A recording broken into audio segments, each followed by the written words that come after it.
I am live. Unfortunately, my battery went a little inopportune because I was almost at the end of this chapter entitled Roman Daughter. It is a Joan Marshall Grant farm memory book, and this was chapter 11. It's quite a long chapter, so this is now the third part. She is in Rome at the moment and having a conversation and making plans.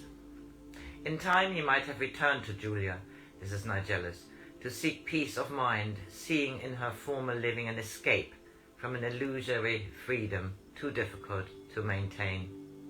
I did not hear Euripides until he stood beside me, his cloak like a curve of a sail against the uneasy sky. Poor Lucina, he said, you must run away again. The idyll did not materialize. At least I shall keep my illusions. I shall never have a chance to discover that I might have fallen out of love with Nigellus, and it will protect me from falling in love again. I had not thought of that, he said slowly. Won't you forget him when you come back to Greece?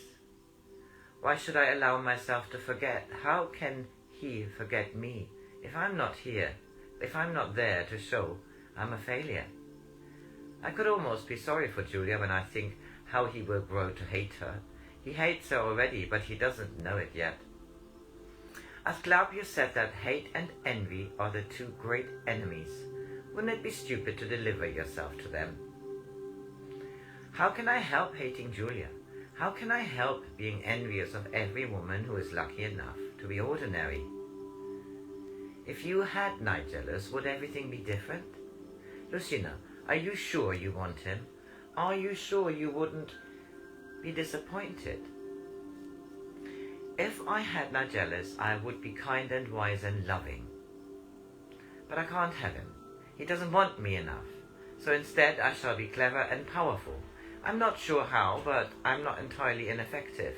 And there are probably as many fools in Athens as there are in Rome. He picked up a strand of seaweed and tore it slowly in shreds before he spoke. You can have Nigellus if you want him. How? What do you mean? I must judge the depth of his affection. He is willing, more than willing, to give up his career if he can have you instead. And wait for Julia to poison us at her leisure? He's perfectly aware of Julia's potential danger. I thought it more tactful to conceal that I had already been warned by Flavia. He said that you will never be safe unless Julia believes that you and he are beyond her jurisdiction. At first, he was so distraught that he couldn't talk coherently. It's quite extraordinary how these Romen wallow in emotion once they lose the facade of imperturbability. But when I had calmed him, we constructed a suitable plan of action. You and Nigellus will go out in his sailing boat the day after tomorrow. We must hope for wind. You will land on the island and hide for a few days. He says there are several large caves which no one ever visits. The boat will be washed ashore further down the coast. You will be presumed drowned. Julia will be so engrossed in acting the broken-hearted widow that she may not have time for unjust suspicions. And what happens to me? Do I live in a cave eating raw shellfish and dressed in seaweed? You give me too little credit for attention to detail.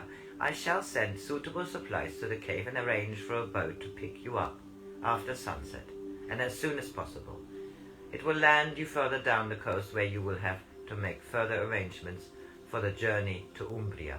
Umbria, you may remember, is the place where the villa is situated to which Julia declined to go on their marriage journey. He has made the place over to me. I will in turn make a present of it to you, together with certain properties with which Nigellus has also entrusted me, sufficient to ensure you both an adequate income. Aren't you pleased with my efforts? It would make a delightful play, the comedy of the lovers in contrast to the sombre colours of the Roman funeral, the laughing girl and the wailing widow. Not that I think Julia would wail, it would be too undignified. I had thought of myself returning a failure to Greece. Now everything was changed.